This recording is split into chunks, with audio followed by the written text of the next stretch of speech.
And we're back with another episode of the Lakers Fast Break Podcast. It's Gerald Glassford. Thanks so much again for joining us. Joe will be with us momentarily. He is watching the Dodgers right now, 11th inning against the Arizona Diamondbacks, biting his fingernails because it's a nail biter right now with one out in the 11th, bottom of the 11th. Arizona has a man on second base from what I'm seeing. So we will see if the Dodgers relief pitching for once saves the day or not, because it's now 2 outs and a man on third. But it is, of course, Gerald Glass. Thanks again for watching, listening. Truly appreciate you joining us. JSJ, Gregory, what's going on? Great to have you here. Looking forward to a good conversation again. Just wait for Joe. But in the meantime, I did want to make mention to you, if you have not sat down and listened or watched my NBA team preview so far, you are missing out, because there have been some great conversation with experts on these teams from all around the world. And by the time they're done, I will have interviewed people from here in the States, Mexico, Ireland, and Japan, all over. That covers the NBA. So stay tuned. There's some really good conversations that I've had and some really good conversations coming up on the world of basketball, as each and every team is previewed with a different expert each and every time out. And they all share their thoughts on the Lakers. So I hope you guys get a chance to go ahead and check it out, including my latest one that I dropped today and made available for everyone out there, which is the Detroit Pistons. And if you are familiar with the Game Theory podcast with Sam Facini, a co-host that he has on quite a bit is Bryce Simon of Motor City Hoops. And he was on with me talking the Detroit Pistons. So there you go. A little bit of podcast celebrity there on the latest episode. So go ahead and check it out, along with all the other great shows, the great episodes that I've done. And if you're a member, you get it 24 hours early as far as each and every team NBA preview. The latest one is Legend returning to go ahead and tell us his thoughts about his other favorite team, the Golden State Warriors. The Jonathan Kuminga saga is still going on.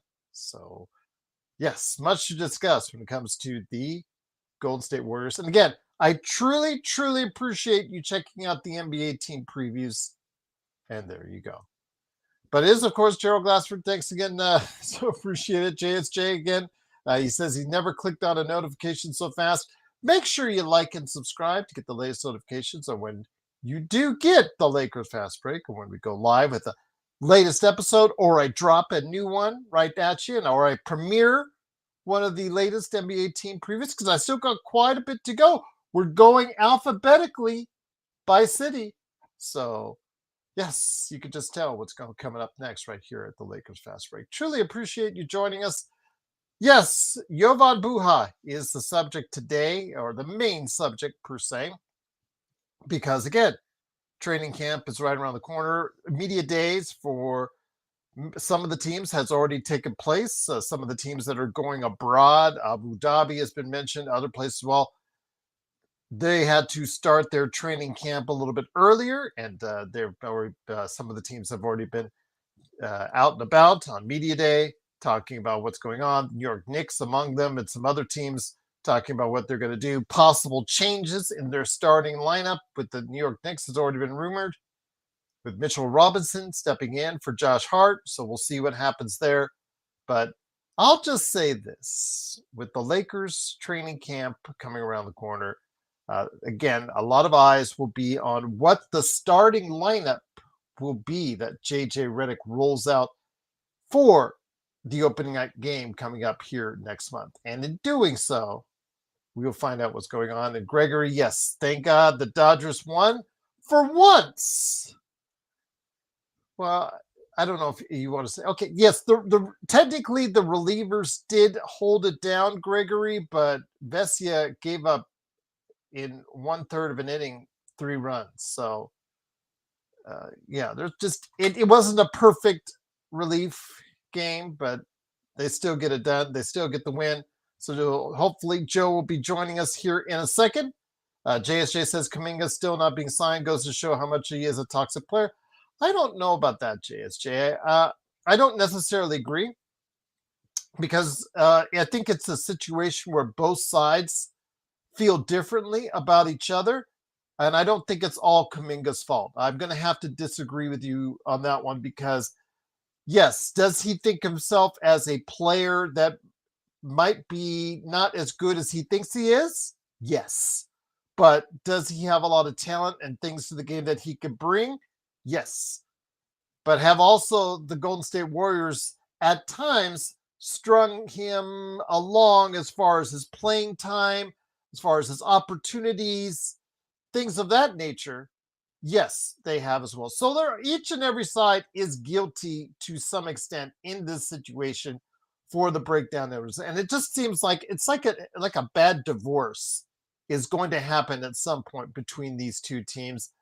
I just think it should happen sooner rather than later. But then again, Golden State values Kuminga enough to not want to part him for nothing less than really good value as far as in a trade. But Kuminga himself values himself to be a much better player and wants to go ahead and get a nice contract, but without team control at the back end of it. So there you go. There's your quandary indeed right there. Yeah, Gregory. As I said, and I've been saying all season, Gregory, the Dodgers bullpen has been an issue. Joe didn't want to hear me earlier this season. Yeah, I'm sorry. The bullpen has always been bad this season. I don't care how much you paid for them in the offseason. They have been bad. They just got worse and worse and worse. Look at their ERA as a bullpen. It's one of the worst in the league. Tells you right there. It's at times, like I said, I equated to going in Little League and just hitting off the tee.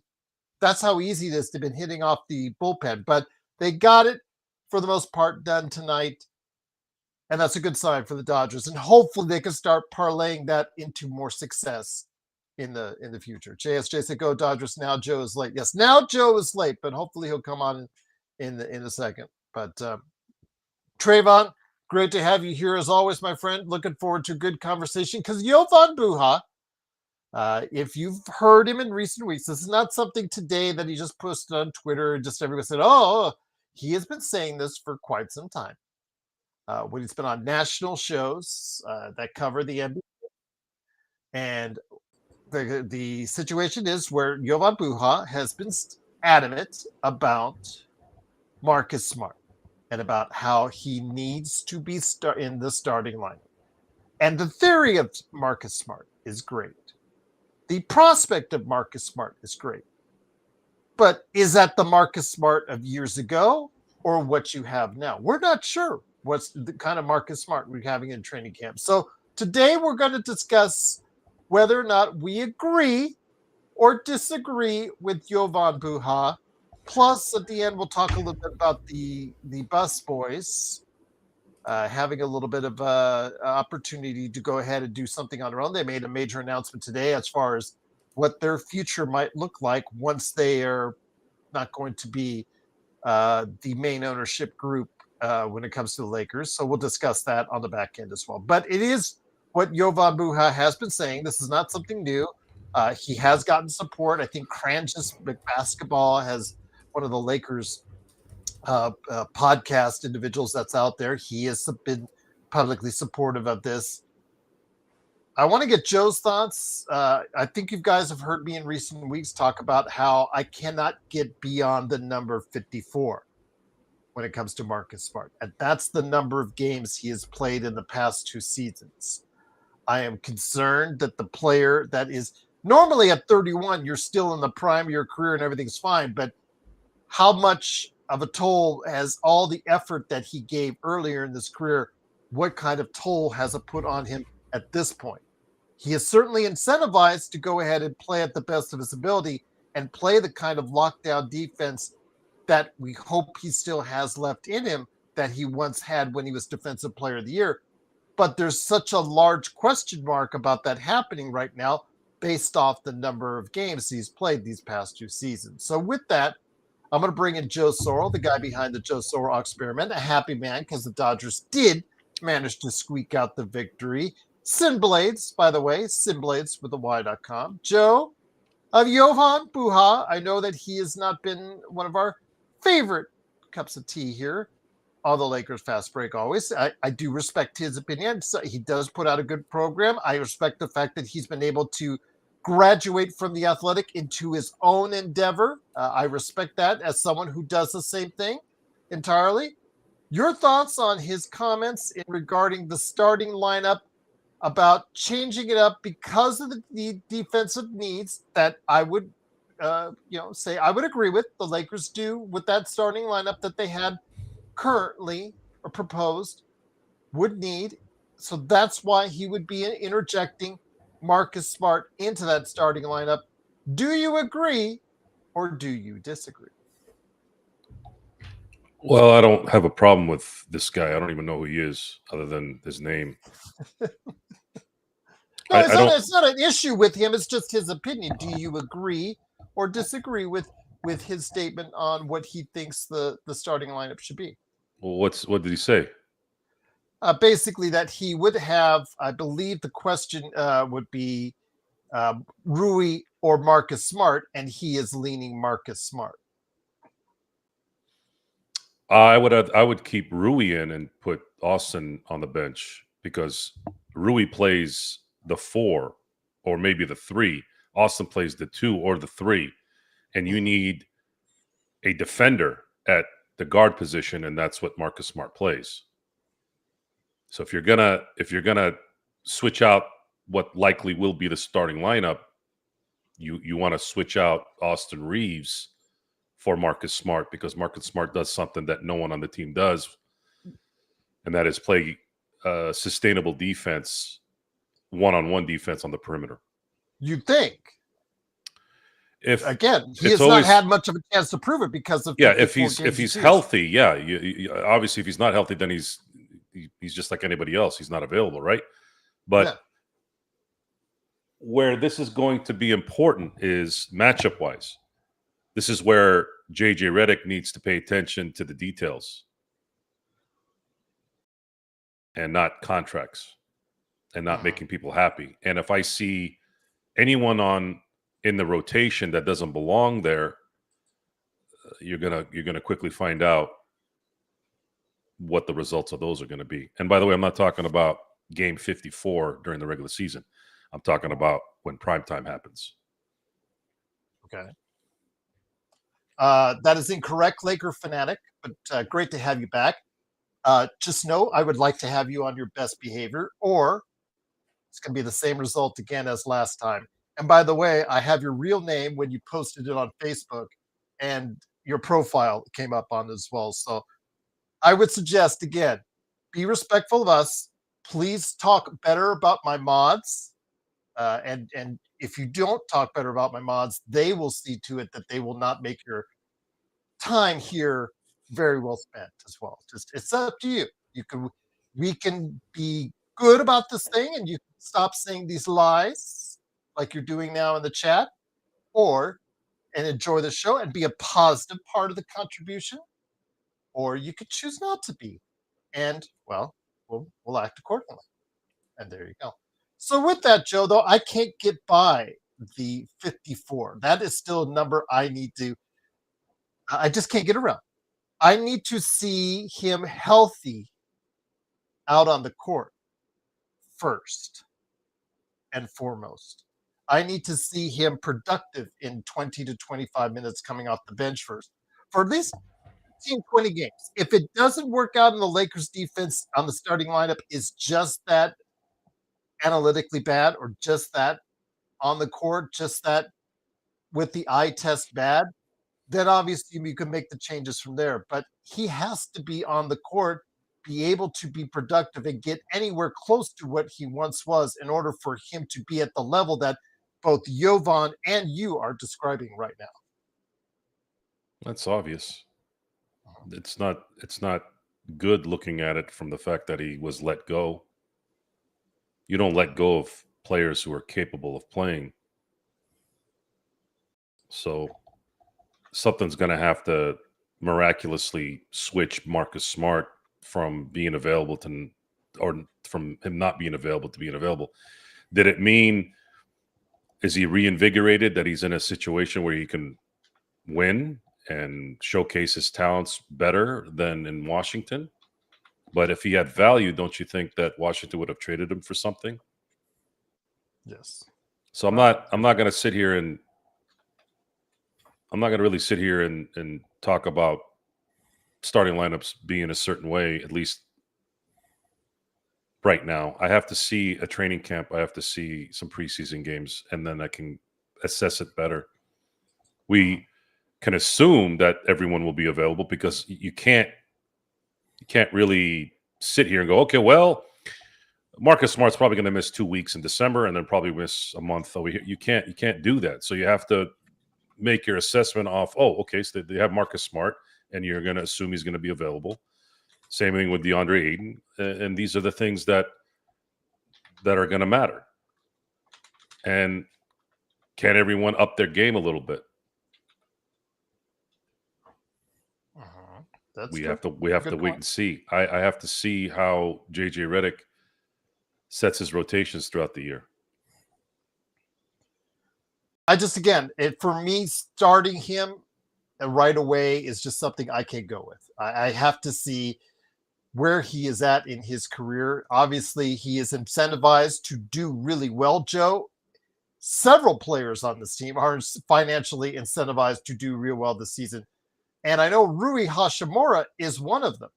And I'd like to see that conversation where if you're going to go ahead and start Marcus Smart ahead of Rui Hachimura, I'd like to see that conversation come about as far as between JJ and Rui and how difficult that would be.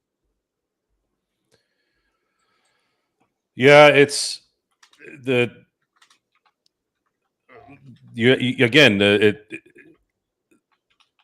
for this team to have balance, it needs to have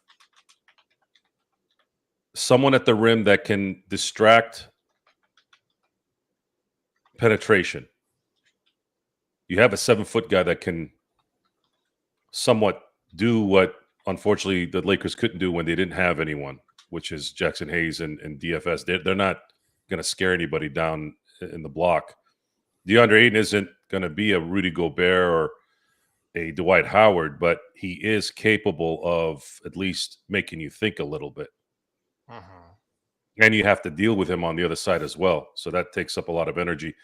Marcus Smart, if he's able to play half of his Defensive Player of the Year skills, he's already going to likely be better for this team in terms of balance than, in my view, Austin being in the starting lineup. Austin would flourish off the bench on a team that's got a good starting lineup. That is an inaccuracy again. Joe and I don't defend Austin Reeves a whole heck of a lot. I just state what is going to happen, in that he is going to be asking for a lot of money this summer when he opts out of his contract and becomes a free agent. For a guy that is what he is offensively and what we saw defensively in the past few years in the playoffs, which I've repeatedly said, Lakers fanatic, which you are again incorrect on. It is just something where he has not been at the level you need defensively. He had one good series defensively against Jamal Murray in the Denver series, which the Lakers got swept in, and that unfortunately didn't come out to be, or actually it was a 4-1. But anyways, it just, again, Reeves to us, we've said consistently, is better as a sixth man on a championship team, Joe. Yeah, I think we've talked about this enough. It's starting to get to training camp time, and I agree with this Buha guy that the best, if available, the best lineup would be Marcus Smart being the starter. I don't think he should replace Rui. Austin would be better off the bench. I just got to see him perform first. I mean, you could I reevaluate am, in I 15 am to 20 certain. games, but yeah, I just Yeah. have to see him Yeah, out when there. if that's what you again, that's what I was saying. Is you're basing it off of him being available. If he's not available, that's an obvious assessment. Yeah. But if he's available, he is a better player. He's better balancing this team than Austin is. Austin needs the ball in his hands as well. Luka's going to have the ball, and then you also have LeBron who can get the ball, have his hands on the ball as well. You have 3 ball handlers in the starting lineup. That's generally not good balance, especially if one of the guys that doesn't handle the ball. I'm sorry, if one of the guys who handles the ball effectively for his game can't shoot consistently or get open. That's the problem. So, yeah. There you go. Oh, well, if that's the case, though, with Austin Reeves, I know that Robert Ory goes back to what Robert Big Shot Bob said the other day that we talked about on the radio show. I just don't see a trade that you can make for him right now. I mean, a lot of these guys that signed contracts are not going to be available till December, mid-December at the earliest. So you're really stuck in a hard place as far as what you want to do with Austin Reeves right now for the Lakers. Joe? Oh, Joe. I'll jump hide Joe right there. It is, of course, Gerald Glassford. Thanks again for watching, listening. Truly appreciate it. Joe said he has to take a call, so he's going to go ahead and do it. I hope you're right back. But again, Jade McDaniels, Lakers fanatic, says with averaging Reeves. No one's disputing that, Lakers fanatic. I don't know why you are. But look at the stats for that first round against the Denver Nuggets where the Lakers lost 4-1. Yes, he did hit the 2 winning shots, one on Reeves and one on, of course, Vanderbilt. But you also have to look at what he did overall. 29% from 3 and 44% from the field overall during that series. His lowest, one of his lowest playoff performances in his career, and that was with Reeves as the primary defender. But Reeves spent so much energy, as you remember, if you watched it, but obviously you didn't, so you're not much of a fanatic to me. If that's the case, you didn't see it. He spent so much energy on the defensive end, he didn't give you what you needed offensively. So I am not defending AR because his defense in this past round was absolutely terrible. And yes, everybody saw that. But it is not, there is precedent that he's had at least one round where it's actually been successful for him. But he is a better use off the bench as a 6th man. That's something that I think we all can come to a conclusion to. His defense against up higher level athletes is just not going to be there. He's not going to be able to give what you need. So I don't know. You seem to be arguing with yourself, Laker fanatic, but I'm hoping you're enjoying it indeed. But Joe, let me bring it back to you. So if that's the case, what do you do with this Austin Reeves quandary since you want to put Austin Reeves on the bench at this point in time, coming off the bench as your 6th man and start Marcus Smart in instead? We've always believed, or we know that Austin as a 6th man would likely be a better fit on a championship team. And if Marcus Smart is capable, there likely will be a need for Austin to come off the bench because Marcus would be able to stay in front of the Jamal Murrays, the SGAs, if he's healthy. Uh-huh. If he's not healthy, then it doesn't matter. If he craps out, it doesn't matter. They're just kind of back to square one. They didn't spend any assets to get him. If it works out, it's a bonus. If it doesn't work out, they gave it a shot. It's not going to work, and that's essentially what this is. Okay. So yeah, that's where I'm at. My issue right now that's brewing is I hope it's not high school football coach trying to appease the parent. That's what I'm worried about with JJ Redick. And I'm trying to be optimistic as much as I can that it won't happen, but I have a really, really scary feeling that they're going to set a lineup here to appease a couple people that, in my view, should not be a priority. The priority should be having the best possible lineup to try to compete for a title. And if having a disgruntled player creating this, then at that point you need to then make the decision to move that player, even if it's a lateral move at that point. That would be the only time I would say to trade Austin Reese for someone of equal value, because you're going to bring down the whole team because you want to start and you want to get your big bucks. I'm as the coach and as an organization, I'm thinking about winning a championship. You have Luka in the best shape of his career. You can say that because when you're coming up as young as he was, everyone's small when they're coming up and their body isn't fully developed. This is a developed man now who's in shape. This is the best shape of his career, and he is going to be an MVP candidate. And I'm not talking about top 5, top 10. I'm talking about the very least, probably a top 3 at the very least, likely a top 2. And you have to take advantage of those moments. And if it's about disgruntled players or a father who wants more whatever. So I know we're going to segue into the bus boys, but today when I heard the breaking news about the bus boys starting their own gig, that gave me full realization that this transfer is about to happen. Because that's the only way they're going to be able to do something like that. They're going to be getting some buco money, right? So the Guggenheims are on their way. Mark Walter's on his way. And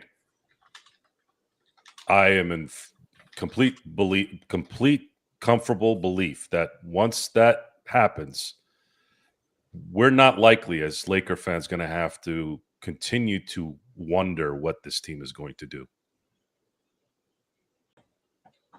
Once again, it is the Lakers Fast Break. It is Joe Soro along with Gerald Glassford. Thanks again for watching. Truly appreciate it. Joel, may I call you Joel, Laker fanatic? Because that is your name, Joel. And I'll just say this, Joel. He had a calf strain. Yes, he did. But the proof's in the pudding. The statistics are there. He played good defense on him. He did give up one game-ending shot, and so did Jared Vanderbilt. But the statistics are there. Excuses, not excuses. Everybody's hurt in the playoffs when it comes to that late in the season. So you just have to deal with it, Joel. So sorry. But anyways, Joe, let me ask you what is the argument here? What are we talking about? I don't know. I'm Okay, because he got pissy because during our radio show the other night, he started with his lies and his fallacies. He's also on your channel. He's the one that always posts a lot of BS under different monikers under your channel. And he posts a lot of lies about you and then about me and whatnot. And who was hampered? Who's hampered? What? He's talking about somebody that got hampered. What is he talking about? Oh, he's talking about, again, because I proved him wrong. And I told him that there was one instance, only one, where Austin Reeves played good defense in the playoffs. I didn't say he was a good defender. I said he's been proven poor defensively on many occasions. We even dedicated shows to his bad defense, but he did show out on the defensive end for one time and one time only in that first round against the Denver Nuggets. Because, but he's saying Jamal Murray was injured. Yes, he was. They're all hurt at that end of the season. So there is no excuse. If you're out there to play in the playoffs, you got to play. And they're there. Yeah, the built-in excuses are abundant, especially the last few years with injuries. Uh-huh. However, these are world-class athletes. Maybe they should condition better. Yeah. But no, he gets pissy because he goes and uses different monikers. Yeah. So if you're for going you so the difference between running a 5K and the Ironman There's different preparations for that, correct?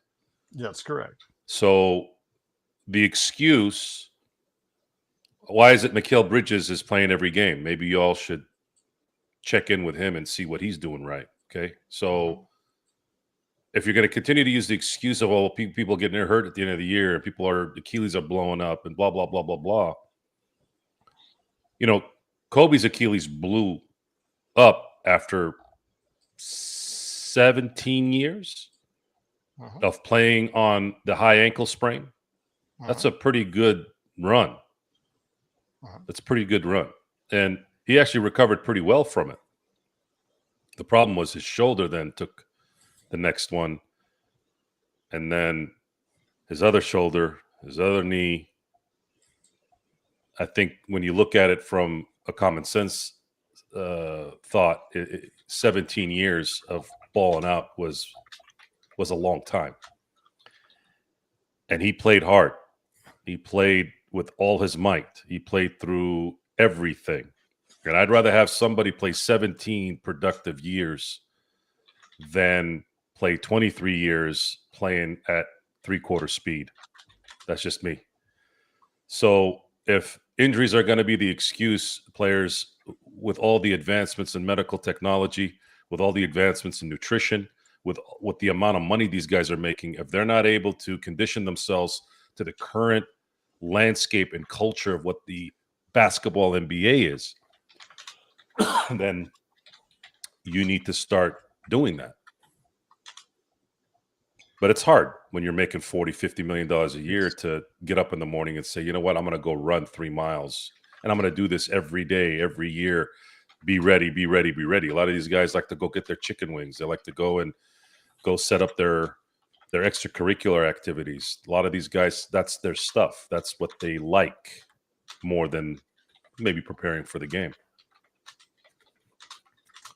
And I'll just say this, when it gets back to the starting lineup, Joe, you and I both know, I mean, you don't care about the money involved coming up. I understand you've stated that before, but there's a lot riding on the line for the future for guys like Rui and for Austin. So if one of them gets moved to the bench, it can cost them potentially a lot of money. When you look at it like that, and obviously we want the Lakers to win, but as you know, it's a business when you're at that level.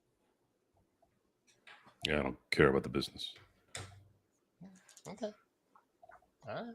I don't care what Austin Reeves wants, Rui wants, Ayton wants. Don't care. They're not that player to care. If Luka wants something done, yeah. LeBron 5 years ago, yeah. Yeah. You're not gonna win championships with Austin Reeves and Rui being your second and third highest players on the team. If they think that they're worth 25 plus, God bless them. Go get it. Go play for Charlotte. Go play for I don't know, New Orleans. Those guys, after leaving the Lakers, will be unknown again. Possibly contracts that people hate to have. And Austin's a good player. Rui's a good player, but they're not that player. And the Lakers need that player, whoever it is, next to Luka here within the next year or two. Then you build around that. Then you build around that. If these guys want to think ahead a little bit and say, we want to be a part of what's coming. I'm not saying take a pay cut. No, I'm not saying take a pay cut. What is the reality of a well-constructed team? A well-constructed NBA team with the current landscape, with the current CBA, is you're going to pay max money for your 2 best players, and both have to be perennial all-stars, preferably. And then your 3rd, 4th, and 5th guys need to be guys that get paid well, but not max money. Not even close on most of them. And that is how I would construct the team. And the Lakers are not in a position where they'll be hamstrung because guys leave this next year. They are going to be under the cap. Therefore, they're going to have the benefits of being under the cap. And I have to worry about losing money if somebody leaves like they had to worry about when they were over the cap and D'Angelo Russell had the option of going into free agency and going elsewhere. Well, I'll ask you this then. Again, I know you don't care, but to these guys, especially with Rui and Austin, they are probably only going to get one chance for a multi-year deal of any magnitude, Joe. And that would be coming up here if Austin opts out of his contract this upcoming season, after this upcoming season, and then also as well Rui Hashimura. Both of those guys could be free agents in the summer. And if that's the case, Joe, then I don't know. I mean, you got to have that conversation. Obviously, the best thing is for the team to put out the best players out there in the best possible positions. But again, Rui has given you every effort and has improved his shot and become more consistent. Austin has put himself into a position, yes, despite his defensive inefficiencies, they'll tell you that he's become a 20-point-a-game player, 25-5 type player, and one of the better third players, number 3 guys on any team in the NBA. That's what they'll tell you. So in order to have that conversation, I know it's not going to be a fun one, but we also have to, again, that's why I want to see before you have that conversation just how healthy, how effective Marcus Smart still is. That's what I need to see it. I just can't put him out there after training camp because with the record in the past 2 years of 54 games played, he could get hurt at any time. Well, even if he's not going to be available, the Lakers are bringing back essentially the same team that they had after the AD trade for Luka.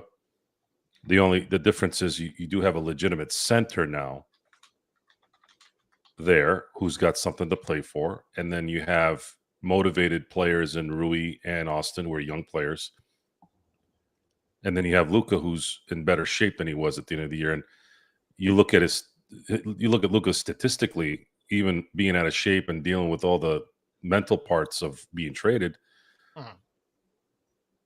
He was still pretty damn amazing. So imagine how well he's going to play now with a training camp, with preseason, with a summer. You just need LeBron to play less minutes and have almost the same production so that you can possibly ride to a 3rd seed if you can again. And then if you feel like there might be something out there that you could trade for at the deadline that would improve your chances of competing in the West, then make the trade. That's what it's going to be set up for. That's what it should be set up for. But if this process goes in a way that I'm afraid it may go, which is trying to put a piece in there that's not going to work, and it won't work, then there's going to be some problems. I would like the transition to the Mark Walter group to go through. I think my nerves on that will be completely gone until that happens. But this announcement by the Busboys gave it a little bit more that it's the dawn is coming. And I'm pretty confident that when that is official and the transfer is done, that I don't think we're gonna have to worry about Genie's head on people's shoulders stuff anymore. Okay. All right. And I hope that that's the case. Again, all the talk that initially when the changeover was announced or the impending changeover was announced. Well, think about it. Look what the Busboys you got to look deeper into what happened today. They're going to go start their own gig. What does that mean, Gerald? That means they're going to be gone. Anyone who thinks paying $10 to $12 billion for something and you think you're going to still be in charge, well, you're being naive at that point. And I'm talking to even Jeannie Buss. Jeannie Buss is going to be the mascot when that transfer is done. That's it. So that's why they announced the launch of Buss Sports Capital. Right. They know the Buss family own a minor Joey piece. And Jesse, by the way. Yeah, they own a minor piece. The family, whoever. Minor pieces of ownership mean dick. The major owner is all that matters. And I'm curious to see what's going to happen with the land and the arena. I'm wondering if that is going to be part of why the number goes from 10 to 12 at the end here. Because I would prefer to have Mark Walter and the group own everything, just so they can not deal with anything outside what they're good at doing, which is managing, harnessing talent, and making sure resources are abundant. So let me get back one more thing when it comes to Jovan Buha. And once again, it is the Lakers Fast Break. It is Joe Soro along with me, Gerald Glassford.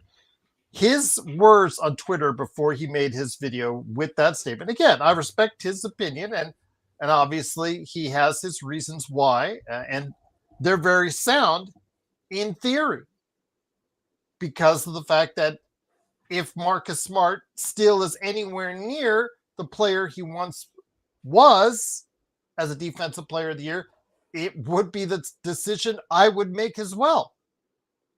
But we're not sure of that. But he said the answer of the starting lineup should be obvious.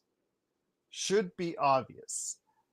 I don't think it's as obvious as he says it is. It is obvious. We talked about this months ago. Well, yours is about Austin moving him as a sixth man. You're talking about 54 games. I come back to the 54 games. Forget about that right now. You keep going back to that. We're not talking about that. I'm going to get back to that because we have to look at this as if they're available. If you're going to sit there and go, well, if he's available, okay, then like make a decision at that point. If Marcus Smart is available, not if 54, 44, fuck all that. If he's available,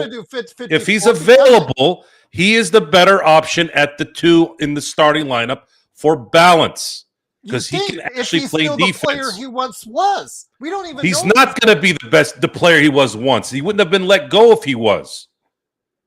Which is the point exactly on why you may be hesitant to put him in that starting lineup if he's not the player he once was. Isn't that obvious? Well, obviously, Buha doesn't think so.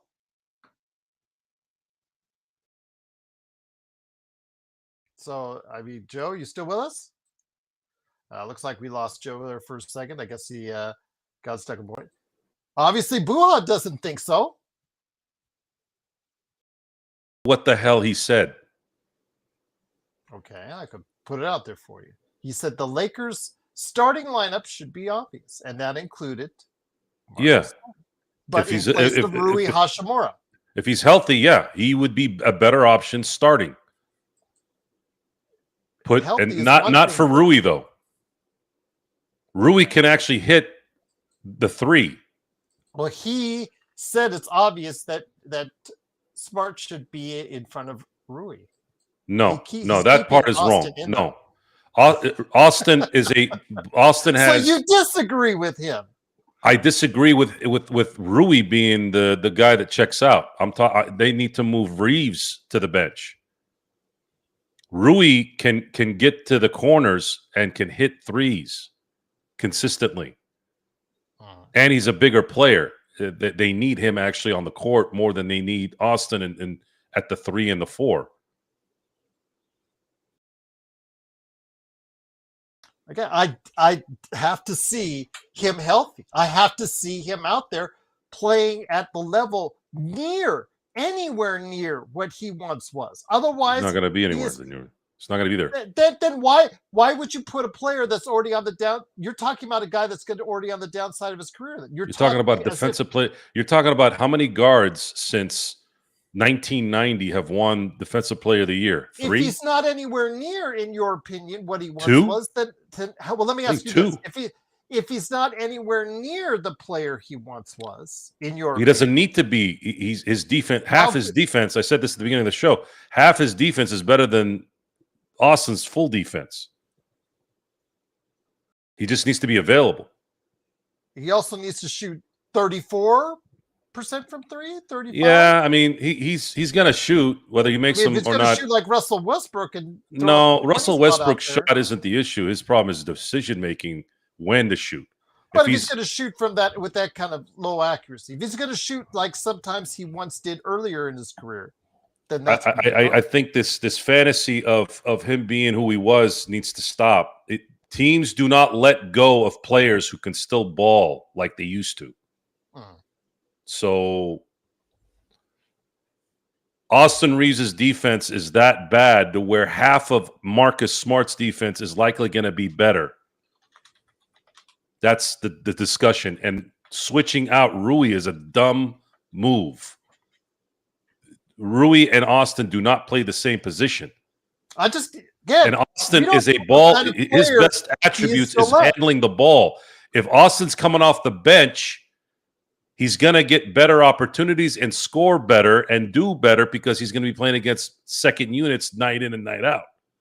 It's to the advantage of his game. Kind of player. You don't even know what kind of player is left in Marcus Smart. I said that if half of Marcus Smart is there on defense, it's better than Reeves at full capacity. But you preface it, I don't disagree with you on that. But when you're talking, I don't know what you would say Rui, taking Rui out. What is he, friends with Reeves? He is, well, according to our fan base, because again, I don't listen to much of his work. What are they going to run the basketball version of the wishbone? You're going to have three ball handling, essentially guards in the starting lineup. All three of them don't play defense. All three of them. Well, you'll have to ask him. So now what? Again, I only listen to him when he's on those national shows. I don't listen to his regular show. I don't listen to any of those stuff or read any of those stuff. I listen to him occasionally when he's on national shows. And when he has said that. But his reasoning is as far as what the playmaking ability of Austin Reeves. That's what he wants. That's why he wants to keep him there, despite the defensive deficiencies that Austin Reeves has. Yes, and it's going to be more microscoped the deeper they get into the season and obviously when they get into the playoffs. So it's best to make sure Marcus Smart, if he's healthy, is available for the playoffs. You can get away with Austin playing the way Austin plays during the regular season, but you can't rely on him on the defensive end in the playoffs.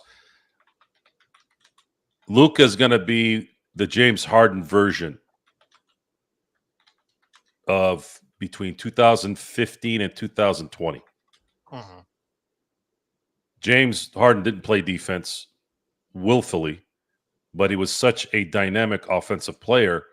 It was able to cover a lot of that. And if not for Chris Paul getting injured in 2018, who knows what would have happened in that series when they were up 3-2. We could be talking about how Houston won the championship that year, for all we know. I know it's an if thing, but I'm talking about his game works. It would have worked had he had a couple, sometimes you need some luck. He didn't have any good luck in that particular year. He didn't have the luck at that moment. And the Lakers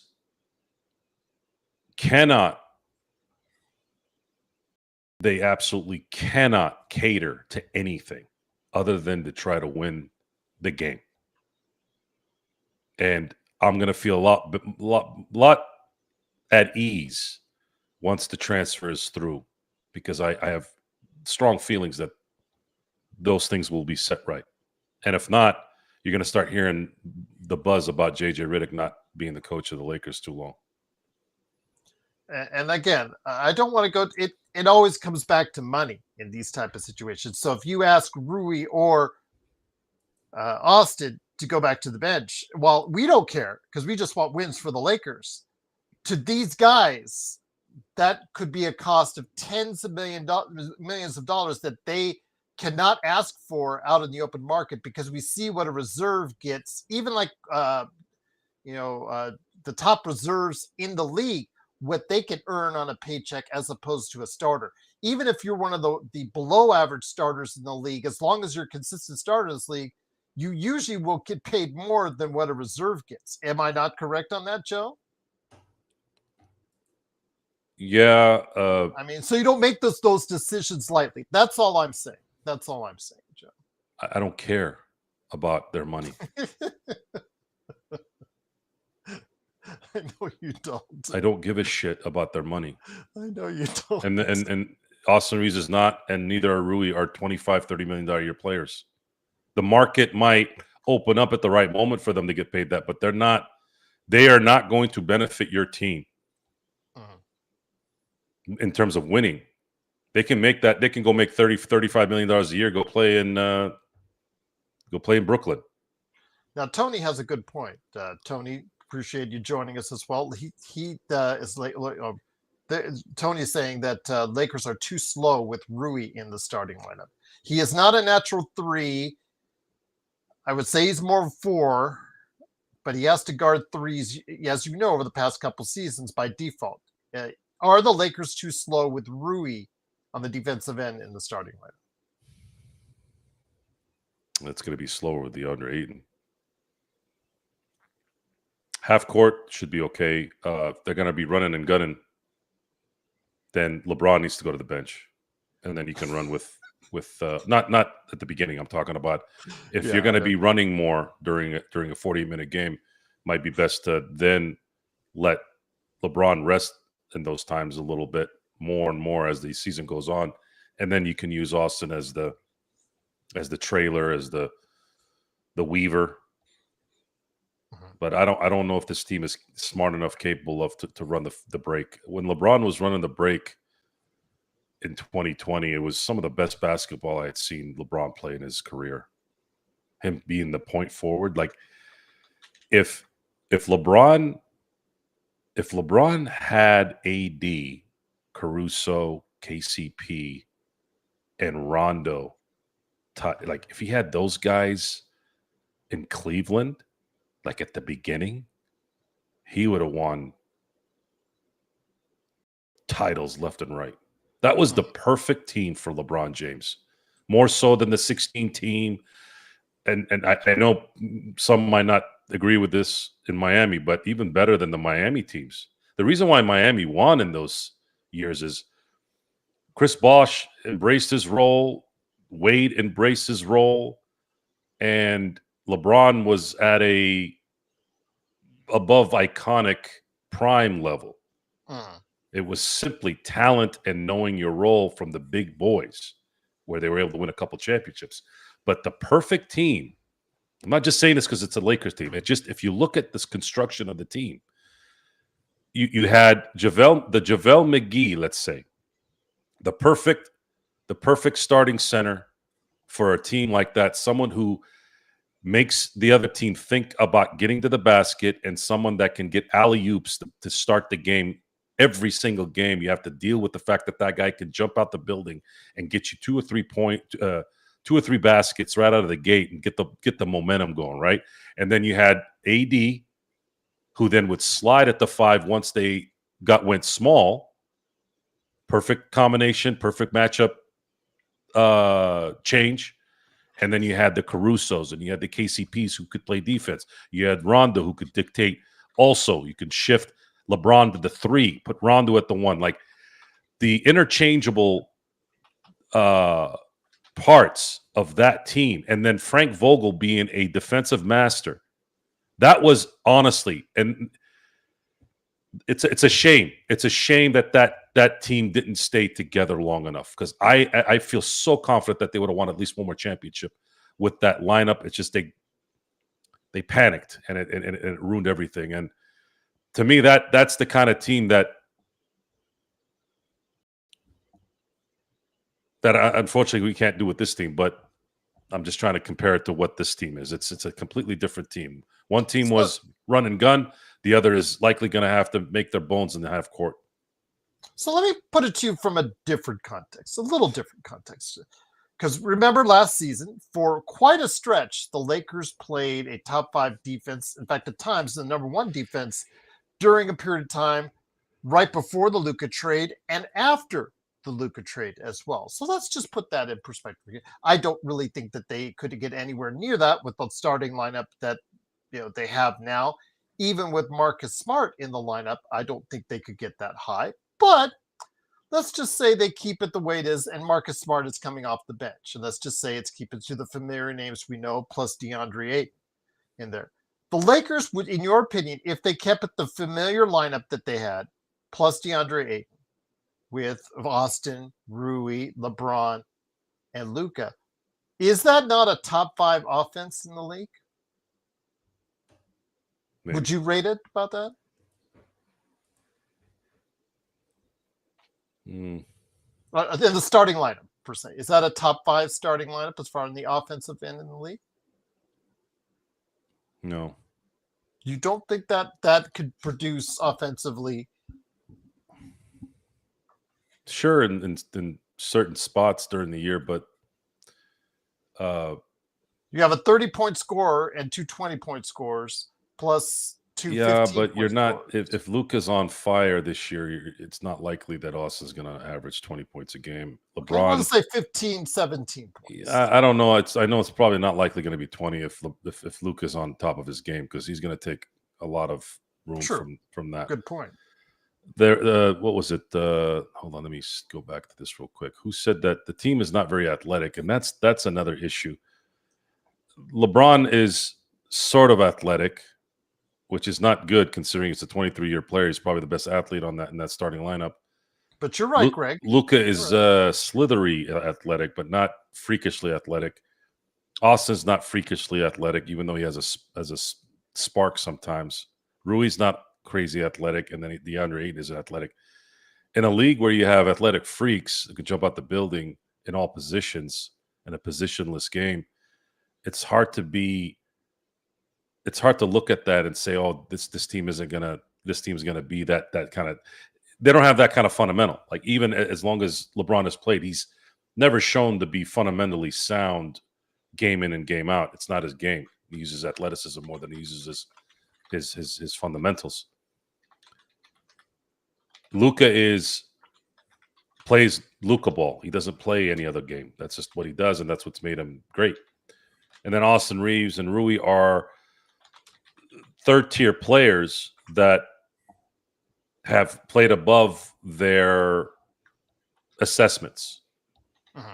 And that's kind of where that is. And then DeAndre Ayton is, at this point, a letdown as a number 1 overall pick. That's what you have right now. Can JJ Redick tap into all these guys mentally and have them play better than they've played before? That's what needs to happen. Can he put them in the spots that make sense? Is he going to be too worried about other people's money? Is he going to be worried about what somebody might think if he doesn't do certain things? That's really where my attention is. And we're going to find this out pretty quickly, I think. The one thing I want to ask you, though, Tufso put it in there. He said that LaRavia is kind of athletic. We don't talk much about Jake LaRavia. Again, he came off of a really good season, by far and away his best season. In fact, his first 2 seasons were so disappointing, the Memphis Grizzlies decided not to extend his contract for a 4th year, thus making him a free agent. And I think it's a really under-the-radar signing and basically a buy low option right there with a very possible high return for only $6 million for 2 seasons each with Jake LaRavia. If he can get anywhere close to 40% for 3, he does have the ability to guard on the perimeter. No, he's not a top-of-the-line defender, but he is active and is willing to defend. I know you haven't seen much on LaRavia. Have you checked up any further on LaRavia this summer since the Lakers have signed on? All I know is his defensive rating was horrid.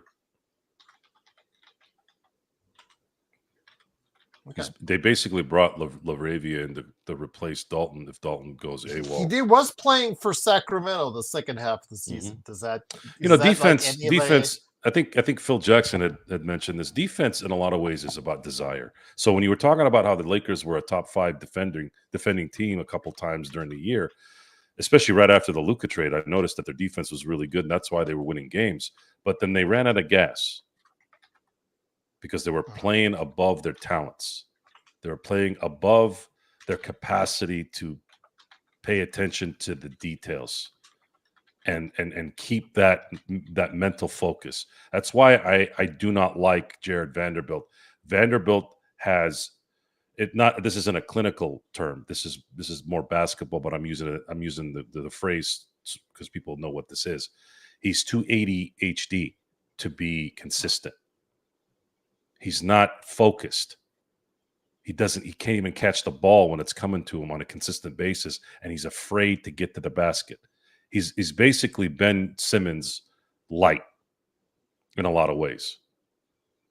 He's afraid to get the ball. And he's afraid that his shot's going to get blocked or whatever. That's why he's always afraid around the basket. And that to me is a travesty considering his size and his ability. Last thing you should be worried about for being that athletic and that tall with long limbs is having your shot blocked. Practice. What do these guys do with practice? Where are the coaches? I told you about that drill, didn't I? That drill that I think would help when everybody was missing at the line. You did. I thought that was very sound. I wanted to try to. Or are they worried about these guys? Or maybe the fact that anytime you breathe on Jared Vanderbilt, he's out for 3 months. He is a mental weakling, and I say that not because I'm trying to be mean. It's who he is.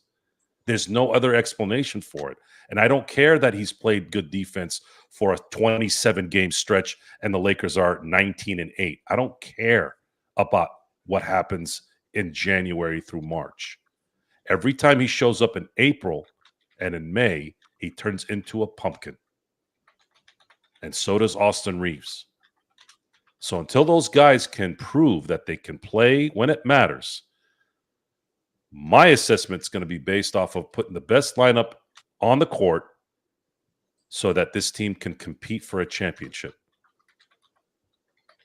I don't listen to Jovan Buhas. I don't listen to even Colin Cowherd anymore. I don't listen to anyone of the mainstream sports media anymore because it's not about the information anymore. It's about the Dallas Cowboys. It's about pumping up their own bullshit, pumping up the advertisers. And in this day and age, we're fortunate that we can look at information in sports, find what we want, and discard all the other trash. And props to Ad Blocker. I don't have to watch these stupid-ass commercials when I'm watching something, too. Make better commercials, and I'll watch your commercials. So, I don't know how this is going to end. But the cynic in me says, well, it's actually not the cynic in me. It's the tracks sort of have already been talked about by the leaders, by JJ Redick specifically. There's been talk that he has a certain process that might have certain lineups coming up this year. And if that comes to fruition, the Lakers are going to be in trouble. So y'all better be careful. Jay was asking, is Vanderbilt the least talented player that played Calipari with Calipari? Vando was a one-and-done guy, Joe and G. Calipari. Probably not. No, I don't think so either, but his game has regressed. I was hoping, Laker Fanatic pointed out, McDaniels, how his game has evolved into where he took advantage of the Lakers and had 2-3 games where he dominated the Lakers as well. It was either he's like a Willie Cauley-Stein. Jared Vanderbilt is like a Willie Cauley-Stein in that he was a good player in college who had so much promise, but turned into pumpkins in the NBA when they had to focus. Willie Cauley-Stein was too focused on putting more tattoos than he was playing basketball. It's too bad because he had the physique and the athleticism to be a juggernaut on defense at the very least. But you have to be socially brutal. This is today's day and age. If this was 20 years ago, this would be nothing. This would be normal stuff. But you have to be fully honest on the fact that some of these players are dog shit bad in the NBA. And while I'm not an NBA player and never would have been an NBA player, that's not the point. You could say that about anything. There's dog shit plumbers. There's dog shit landscapers who trim trees and trim bushes. Trying to find somebody that does that well is like trying to find a good mechanic. It's hard, or a good pool maintenance guy. It's no different. What does a pool guy got to say? Hey, you've never done this. What gives you the right to judge? Right? We're assessing. We're here to assess what's going on. If you suck in the NBA, that's what I'm saying. I'm not saying that you're not accomplished. These guys all won. Jared Vanderbilt is a millionaire because of this. He's won in life. But in terms of the NBA and his effect on the team, he's dog shit bad. I mean, bad to the point where I don't want to watch him play. And Tim Conley, and Tim Conley, 3 more years. And Tim Conley, okay, yeah, I know. We all know that. You keep mentioning that.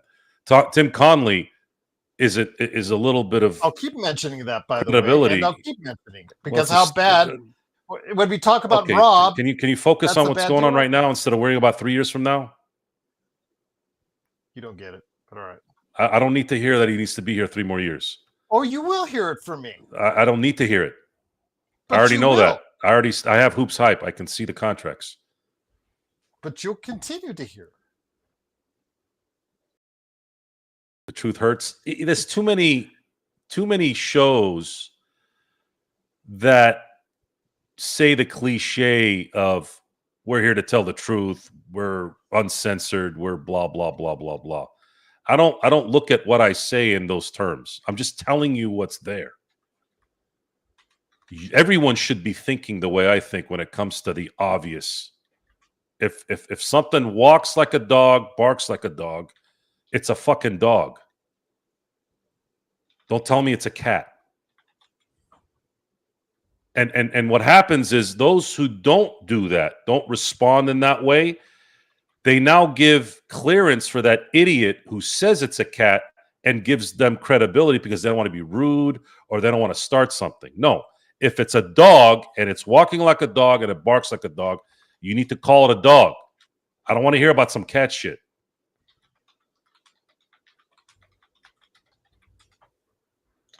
By the way, Jeremy Reddish signed with a European team in recent days, I believe, according to Clutch Points. Talk about the waste of talent. That's true.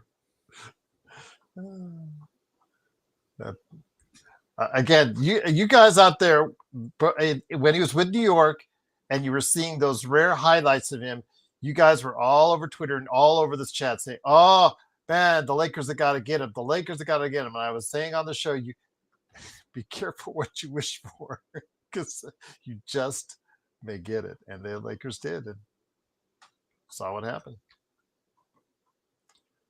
Like you said, Joe, a waste of talent. When you have nothing and anything means something at that point, the Lakers continue to be in this hope phase of things, and it's tiring. It's tiring to hope. But the fact we're having this conversation with decisions Marcus Smart, need to be made immediately in cases like this. That's one of the great things about the NBA. The NBA player rarely changes his stripes. The Brook Lopez and he was a good player anyways, even before, but the fact that he reinvented his game, those things don't happen. They don't. They're not, Jared Vanderbilt is not going to all of a sudden miraculously start being able to dunk the ball, being comfortable. It's just not. And if it does happen, then thank God. But it's just not likely. And I don't want to waste my time wishing and hoping for some guy who's a mental midget on the court to all of a sudden miraculously become something else that's more positive on the court.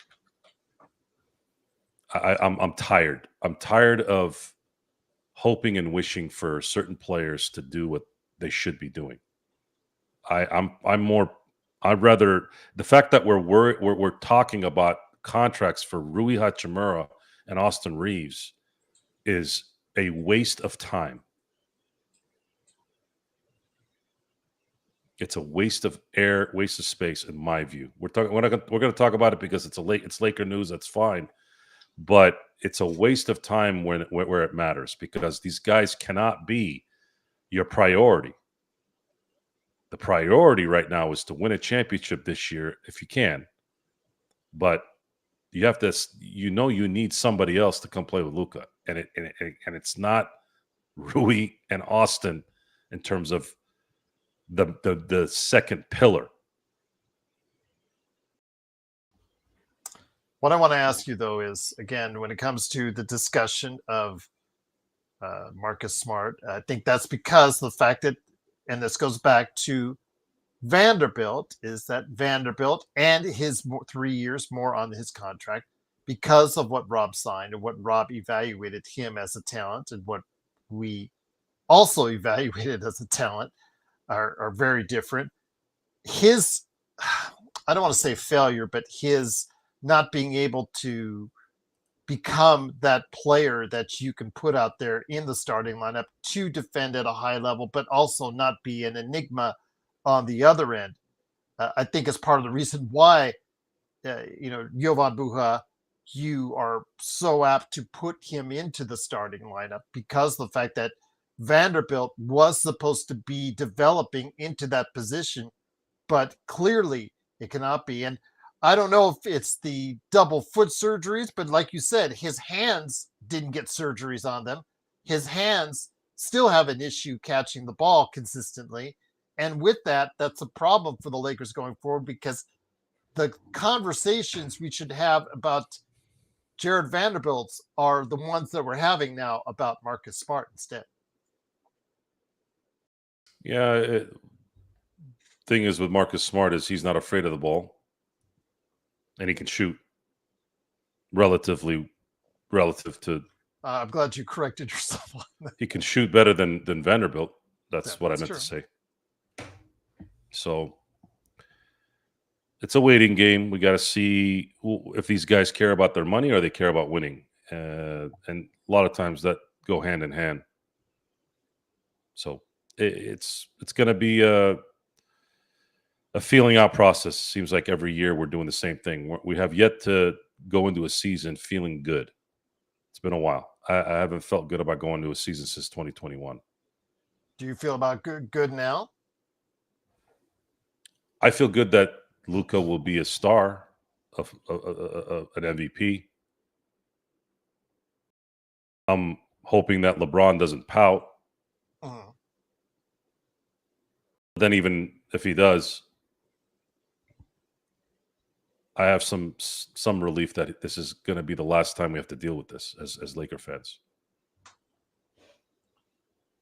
Well, again, they did a recent survey at ESPN and with GMs behind the scenes, and barely above retirement was that he would be staying on the Lakers after this season, or at least play another year per se.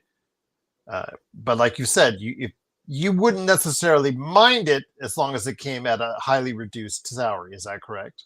Yes, and preferably winning a championship. And then I would sign him in for one more year, and then that's it. Okay. This team has to go on with their lives. 24 years is enough. I hope so, but I don't see him taking a pay cut of $10 million. I don't see that. What if the rumors of Bryce jumping to the NBA next season start to matriculate him up? Mark Walter and the Guggenheims are not going to play the Genie Bus game. Okay. I just don't see if once Mark Walter has the team officially, I don't see LeBron coming back after this year, unless they win a championship and he's on a reduced. His money's reduced. He would have to. LeBron would have to drop 27, 9-9, and win Finals MVP type performance to probably garner a chance at maybe getting what he wants next year. And I'm all for it if he can do it.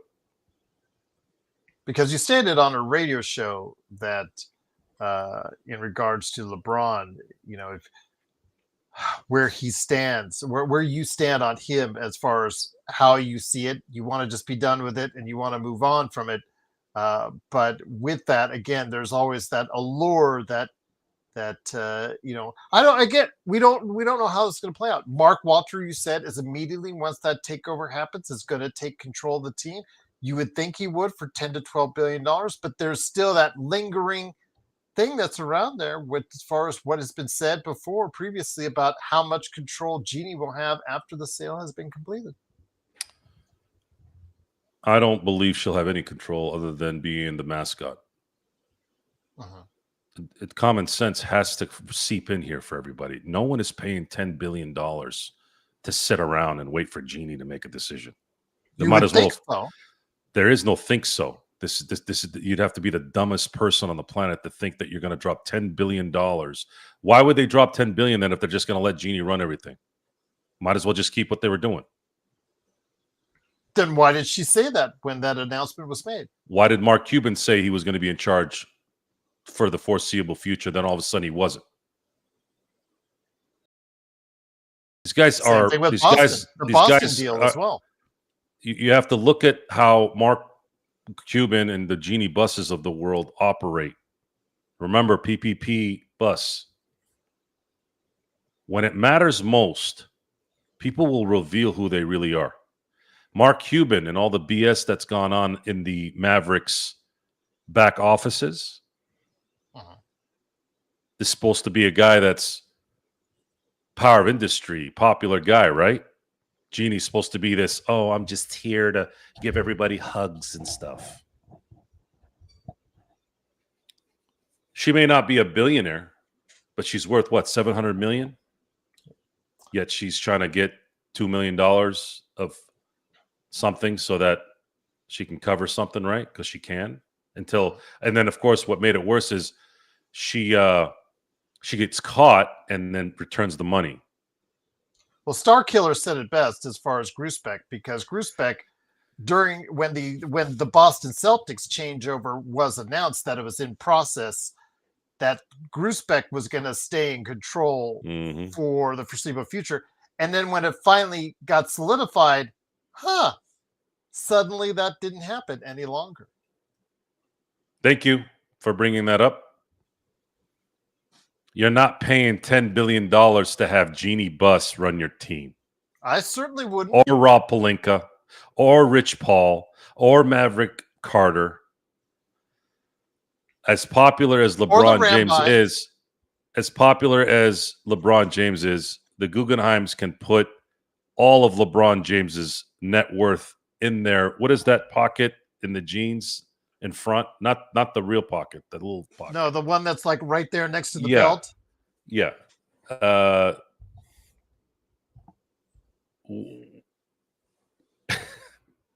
That's pretty damn tight.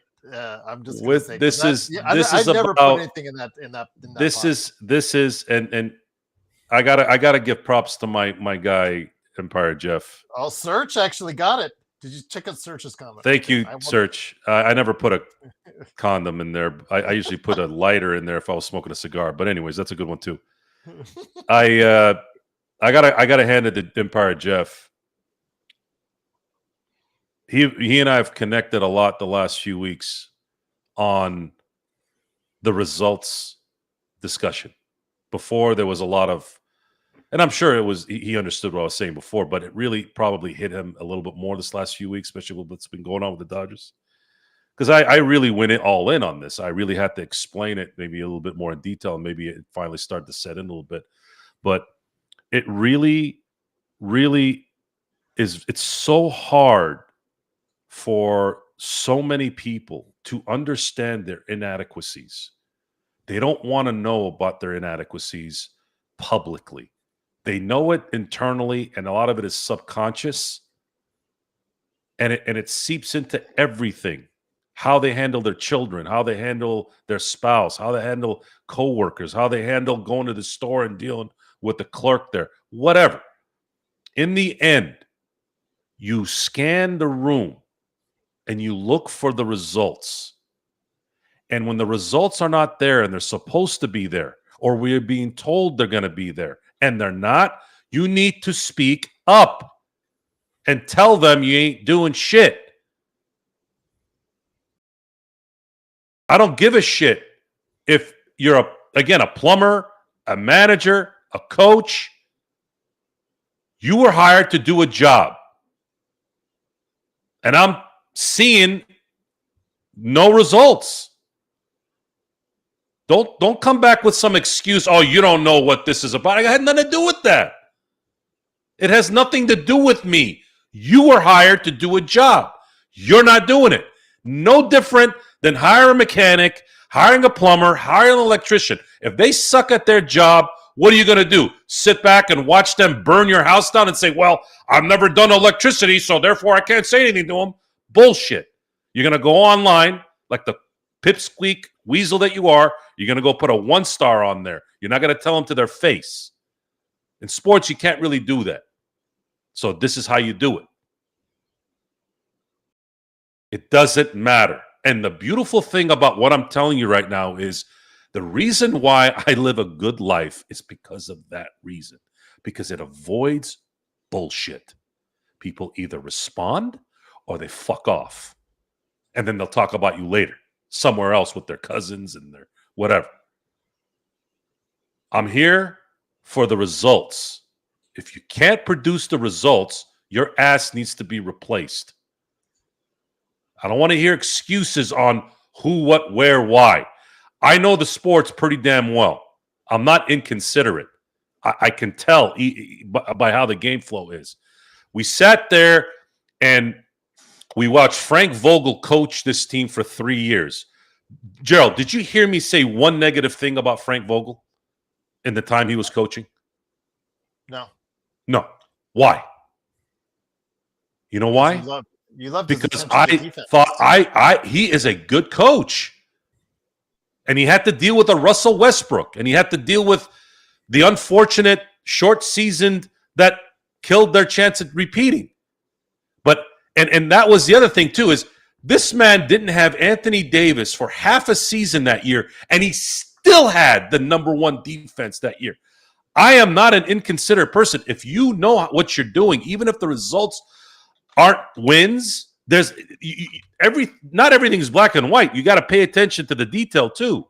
Frank Vogel did as much as he could, and he was disrespected by his bosses, by Jeannie, by Rob. They treated him like a piece of shit, and that a lot of that actually was a part of my disdain for them. Why are you treating Frank Vogel like this? Like he's some ham? This guy brought you a championship.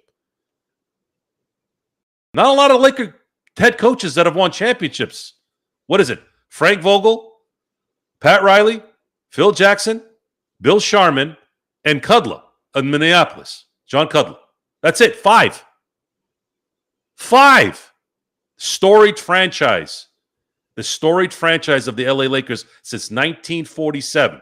Well, technically 46 if you count the Detroit Gem beginning, which technically is 46, 47. He was one of them. And you treated him like shit. So, then you hired Darvin Ham, who didn't know his ass from his eyebrows. And on top of that, insulted Laker fans by saying we care too much. Asshole, we're watching the game 3 hours a day, 5 days a week sometimes. We're invested in this dumb shit. What do you mean we care about those games? The reason why we care about those games is so that you're not starting the playoffs as a 7th seed and having to go on the road every round. You get it? So you want me now to sit there and go, well, I've never played in the NBA and I've never been a head coach in the NBA. Then why is a guy who played in the NBA and is a coach in the NBA saying stupid shit like that? That's what some idiot at a bar would say when I'm at Buffalo Wild Wings. That's not what a head coach is supposed to say in the NBA or even have that mentality. If he wants to say it in private at least. Save yourself the humiliation. But that's who he was, right? He did tell the truth. Unfortunately, the truth was stupid. So the criticism comes from lack of results at that person's position.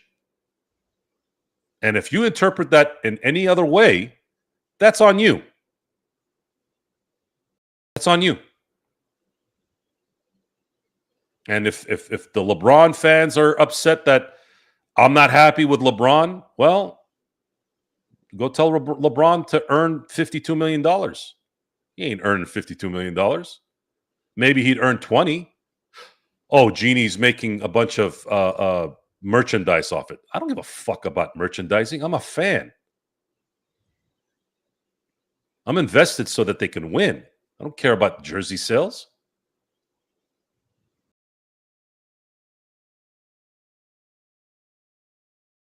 Okay. That's it. That's the bottom line for everything. I'm in the results business. I am not in anything else, because why would I be in anything else? I got to sit there and feel good all the time because I want to manipulate myself into feeling good? No, I'll feel good when I have a reason to feel good. If everything is to shit, I'm not going to feel good. And I'm going to say it. If I feel good, I feel good then. Good. I'd love to feel good all the time.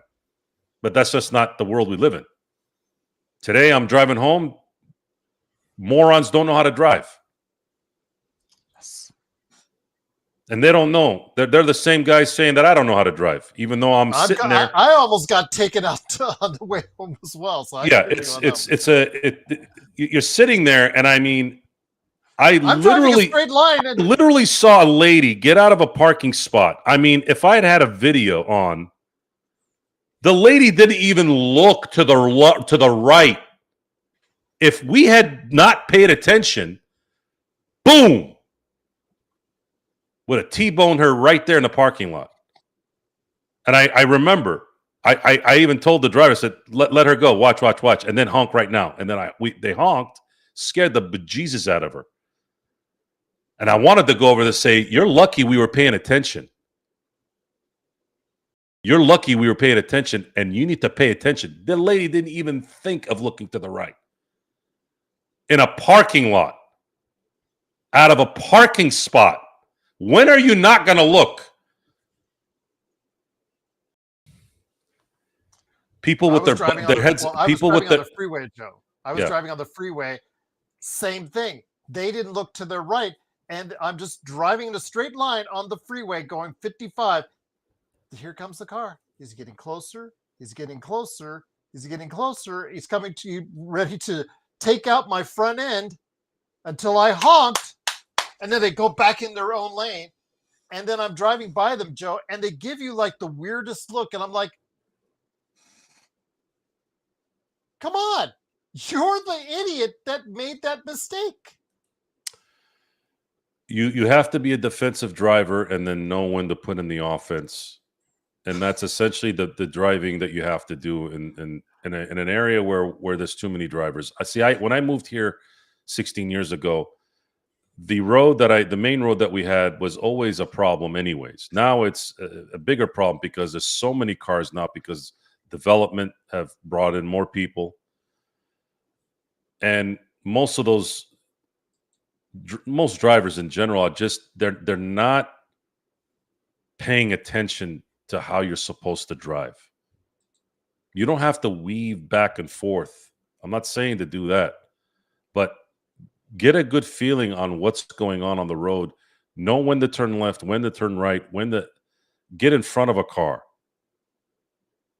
But people have their head up their ass. Bunch of people that have bad decision makers. That's it. And that's part of the discussion tonight, a little bit about what's gone on, and hopefully this regime change is going to finally set this thing right. Too many bad decisions in the last 4 seasons from people that have all the resources, have all the prestige, all the cachet, and yet I'm supposed to kiss their ass because they're famous and they're rich. No.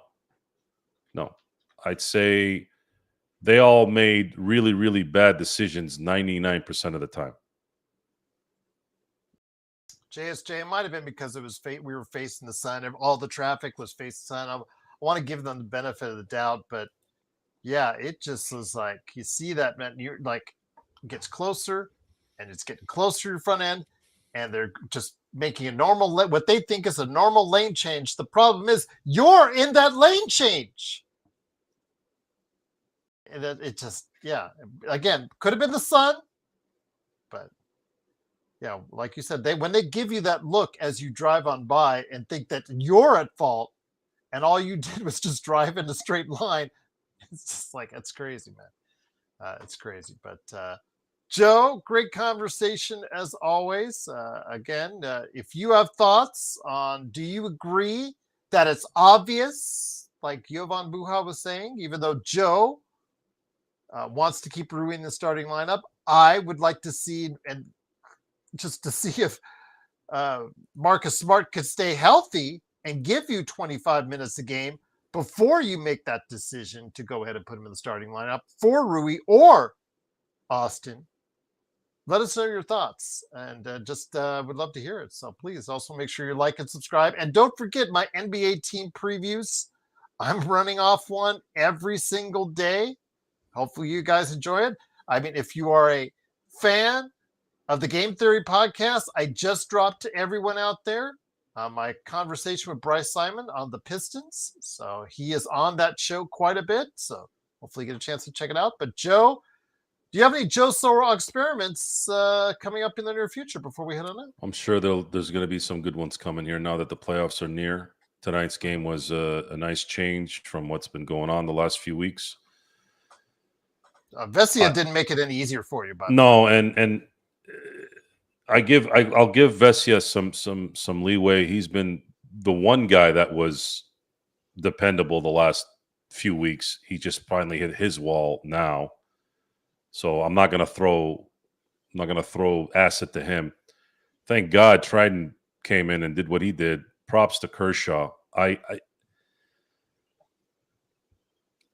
If by some miracle Kershaw becomes, I'm trying to keep this. I'm trying to keep this. I don't want to jinx it.